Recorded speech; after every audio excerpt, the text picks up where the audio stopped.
By 1998, writer Warren Ellis had had a successful run on not only the book Stormwatch, but its sequel series The Authority for Wildstorm Productions. This allowed Ellis to pitch his own series to Wildstorm. Ellis hit on the idea of a book that looked at the superhero genre. Not the heroes themselves, mind you, but rather the history that created them and their personalities. He would take those tropes, look at them from a different angle, and make it seem like a new story. The series would be expanded to include other aspects of pop culture and take the angle of the idea that things like 1930s pulp heroes, Japanese giant kaiju movies, and Victorian-era detective stories were all real and needed to be documented in order to be presented to the public. And this is where the Planetary organization stepped in. The Planetary organization are archaeologists of the impossible that investigate the recent history of the planet Earth. Funded by a mysterious individual known simply as the Fourth Man, Planetary uses a field team that consists of Jaquita Wagner, a woman with super speed, super strength, and other superhuman abilities, the drummer, who can manipulate information streams like computer data and radio waves, and Elijah Snow, who can create cold and extract heat from ordinary objects. Each of these three individuals would have their characters expanded as the series would go on. And today we're looking at the first 6 issues of this series by Warren Ellis with art by John Cassaday. And yes, I am aware that I'm holding up this book that has all 12 issues of the first series, but this thing is way too big to fit in my scanner, and I had to get a digital copy and I could only afford 1 volume. So today we're looking at Planetary Volume 1, All Over the World. Jaquita Wagner enters a diner located in the middle of the desert. She's meeting someone, namely Elijah Snow. Snow has done an impressive job of living almost entirely off the grid. What else could one expect from a man born on January 1st, 1900, making him almost 100 years old even though he doesn't look a day over 40? Jaquita believes Snow's age has made him uniquely suited for the Planetary organization and offers him a job of $1 million a year for the rest of his life in exchange for the memories and experience of a man who has lived the entire 20th century. Elijah accepts and the two soon board a helicopter to New York City. Shortly after getting a new wardrobe, Snow is contacted by Jaquita for their first job. Along the way, she brings up the organization's financier, the Fourth Man. No one has ever seen him and they can't even confirm that he's a he. Other than that, the field team consists of 3 individuals, with him being the 4th. Jaquita then introduces Elijah Snow to the drummer. Elijah is not impressed. Still, the drummer manages to explain the situation. Planetary satellites have discovered a hidden complex located deep in the Adirondack Mountains. It's been hidden for years thanks to holographic technology. Jaquita recognizes the place as the last known location of the headquarters of famed adventurer, scientist, physician, and all-around Renaissance man Dr. Brass. Much like Snow, Dr. Brass was also born on January 1st, 1900. The difference being that Brass mysteriously vanished in 1945. The group sets out to upstate New York to track down the location. Along the way, the drummer warns Elijah to avoid Jaquita's bad side, as she once drop-kicked a guy over the Grand Canyon. Elijah and Jaquita make their way into the base, seeing a museum containing the remains of a bird creature called the Vulcanian Raven God, and a group called the Murder Colonels. They then enter a large room where they find the mangled body of Dr. Axel Brass holding them at gunpoint. If you haven't figured it out already, the character of Doc Brass is based on the old 30s and 40s pulp adventurer Doc Savage, the Man of Bronze. Much like Brass, Clark Savage Jr. was raised from birth and trained to hone his mind and body to superhuman levels. And yeah, Doc Savage is considered a forerunner to many American superheroes. His base of operations was actually called the Fortress of Solitude, long before Superman had his own Fortress of Solitude. Brass explains that part of his training included the elimination of things like food and sleep. Eventually he managed to arrest the aging process and trained his body to heal wounds. Unfortunately, his legs were too far damaged and began to atrophy. Everything changed in January of 1945 when he met up with a collective of other pulp heroes and Thomas Edison. The group had been working on a way to end World War II before the atomic bomb could be used. The group knew that once the atomic toothpaste was out, it wouldn't go back in the tube. The group hit upon the idea of developing a computer that could tap into the multiple timelines and find the probability of a peaceful resolution. The group began looking along this multiversal snowflake until they found the answer. Returning to 1999, Brass reveals that the room that everyone is standing in is actually the computer they were using, and returns to his story. As his group watched the various Earths and the snowflake come into being and then meet their end, a group of people emerged looking for a fight. Knowing it would be either our Earth or theirs, Brass and the others got into a massive fight with this League of Heroes. In the end, Brass was the only survivor, and he had to remain in the headquarters because there was no way to turn the computer off, as Jaquita and Elijah look up and realize the snowflake is still there. Dr. Brass has also lost track of time, thinking it's 1970 and that only about 25 years have passed. Funny thing, the multiversal snowflake and the ability to access it is actually based on a mathematical theory called the monster group, which is the culmination of several sporadic smaller groups that are made up of a possible 2 of 3 subquotients. Yeah, I have no idea what the hell I just said either. Anyway, moving on to Doc Brass's little secret society, here's a little bit more information on some of the members. They're all century babies, which means they were born on January 1st, 1900. Except for Thomas Edison, he was actually born in February of a later year, but okay, maybe you're arguing semantics there. Anyway, the group consists not only of Brass and Thomas Edison, but also of an unnamed urban vigilante in the vein of the Spider, a ace fighter pilot in the vein of Captain Midnight named Brett Leather, a super spy just simply known as Jimmy, Lord Blackfoot, who is actually the Tarzan character who is the father of Chiquita Wagner, and Hark, who is obviously an Asian industrialist based on the popular Sax Rohmer character Fu Manchu. Chiquita and Elijah have the drummer work on the computer as medical help arrives for Doc Brass. There isn't much time for rest, though, as the group is soon dispatched to Japan. A group of political dissidents has held up on an island in the northernmost part of the nation. The territory has long been debated over by both Russia and Japan, with the Russians claiming that it belongs to Japan and the Japanese claiming it's part of Russia. It's from this island that the group sets about preparing the sarin nerve agent they will use to overthrow the government. Not too long after landing, the group happened across something that appeared to be the remains of a giant moth. Soon they discovered the giant skeletal remains of a 3-headed bird, and then they found something else altogether. What? I don't think I really need to explain that. I said giant kaiju were real in this world at the beginning of the episode, remember? Did you think I was lying? The group's leader, whose name is Rio, believes the decayed remains are a gift from the heavens and suggests that devouring them will allow the so-called revolutionaries to become powerful. Elijah and Chiquita look on from the distance as a few of the group begin to doubt Rio, so he shoots the first one who speaks up. Chiquita begins rushing in as she knows what's going to happen. She's too late as a group of soldiers appears to apprehend the rebels. So Ryu punctures a duffel bag of sarin nerve agent, and soon everyone, save for Chiquita, who just barely managed to avoid the toxic cloud, begins dying. Thankfully, Elijah manages to condense the air around the gas, causing it to slowly disperse. Chiquita finally explains everything. The creatures began appearing on the island not too long after a series of atomic bomb tests, though whether or not the atomic testing is connected to the creatures' appearance is still unknown. The creatures never left the island and began dying off in the mid-70s. The story of the island being a pawn between the Soviets and the free world was a cover to keep everyone away, with a coalition of Russian, Japanese, and American troops being placed there to ward off intruders. As the two prepare to leave the island, Elijah notices a large winged creature flying overhead. Maybe the kaiju aren't as dead as previously thought.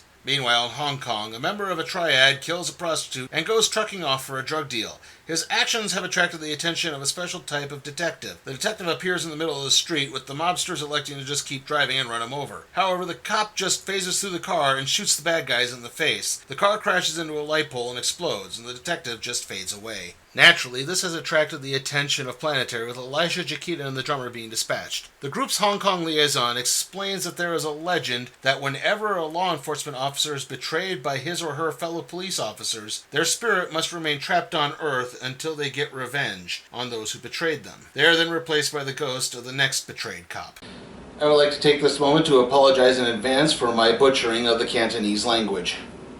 The group sets a stake out at the site of the activity, and the drummer begins sensing something. He seemingly locates a junction point and has Chiquita stomp on the spot. The drummer then begins tracking the interrupted signal, and it leads to a large building that has suddenly sprung up from the ground. The drummer states that this structure is a giant information repository, basically the equivalent of a humongous stack of giant hard drives. It's then that the ghost detective pops up to explain that yes, this is the source of his presence. The detective's name is Shek Ki Wai, and he was killed by his partner Mock and Tony, the triad from earlier. Shek asks the group to pass along his message to his fiancée, Xiao Yimfang. The message is that she must move on from his death and find happiness, because life is really as good as it gets. All of this gets interrupted by the sudden appearance of Mock, who tries to run everyone over. Chiquita manages to stop Mock's car, sending him crashing through the window. Shek then grabs Mock and shoots him in the head, killing him instantly. As he fades away, Shek leaves with a reminder that, once more, there is no afterlife. This is just it. The computer is then left waiting for the next law enforcement officer to be betrayed by his partners.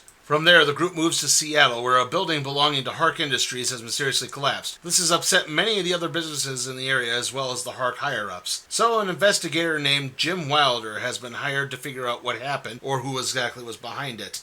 Hark, as you may recall, was the Fu Manchu-like Asian industrialist character who used to be an enemy of Dr. Brass, but then became an ally as World War II waged on. Since his death in 1945, Hark Industries has been run by Hark's daughter, Anna Hark.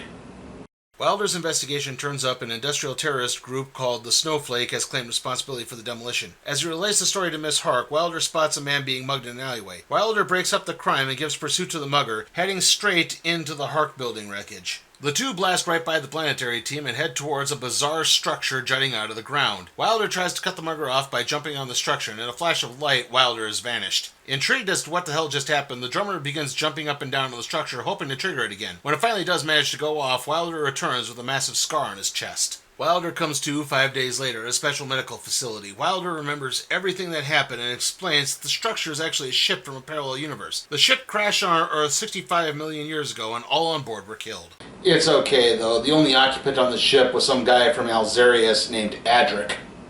In reality, the ship needs a crew of 7 to use the multiversal snowflake, or the bleed, to return home. Wilder agreed to help, and the ship altered his body for the process, which is where the scar came from. Still, he needs 6 more individuals to sign up, and it's going to be difficult because this is going to be a one-way trip.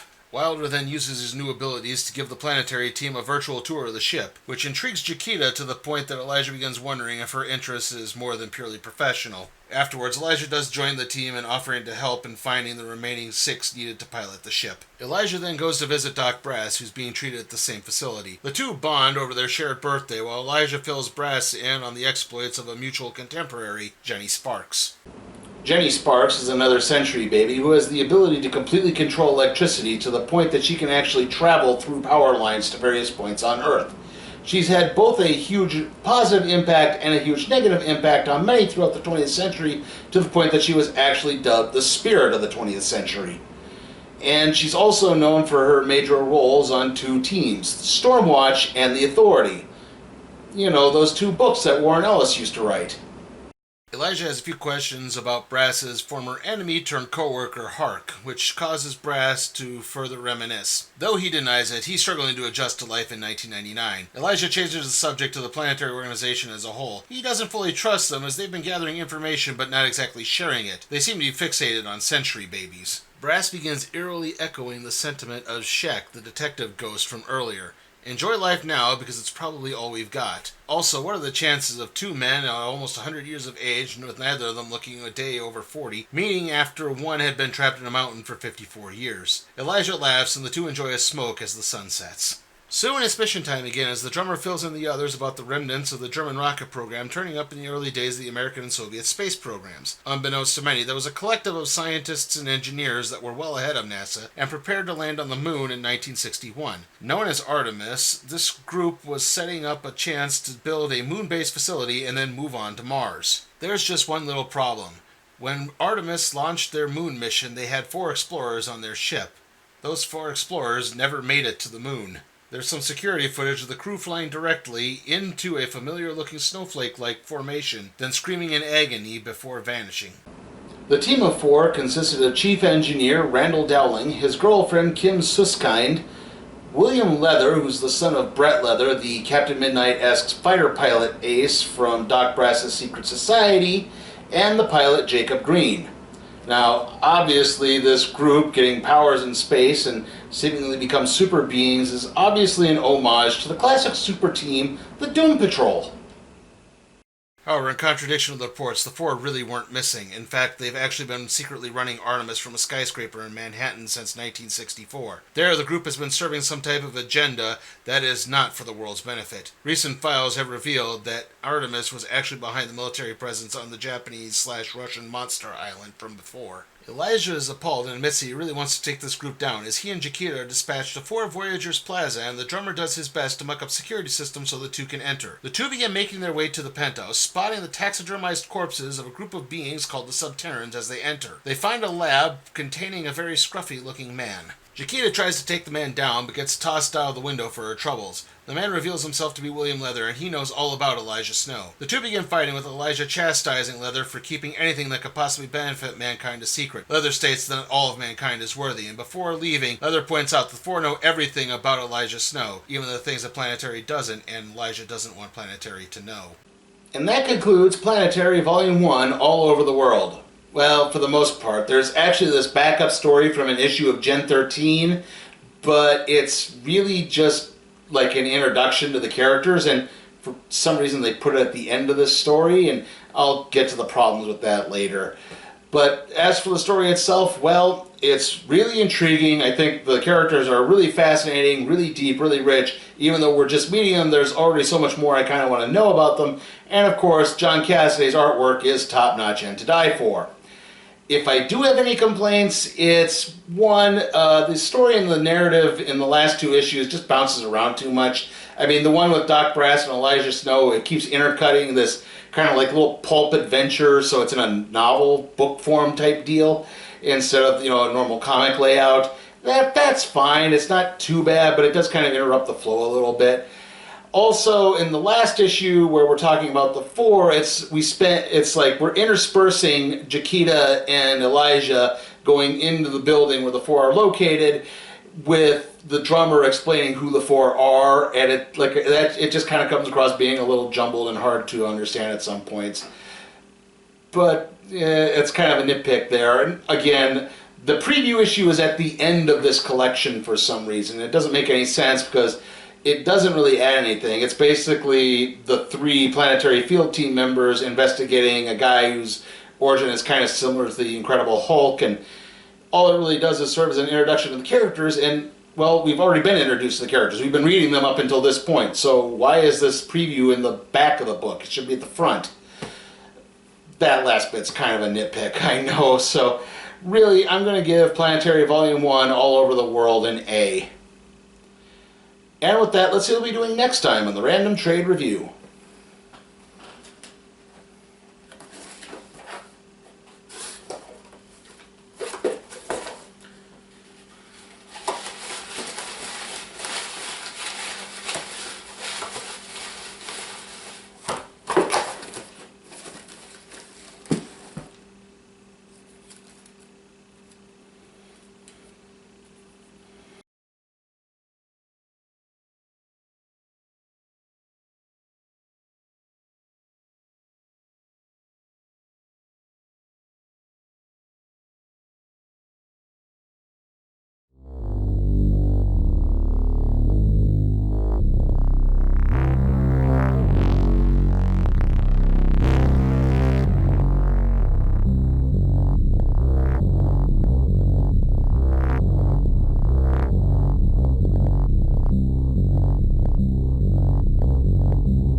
Hey guys, got a request for the show? Check out my Patreon at patreon.com/sleepytimeforcat productions.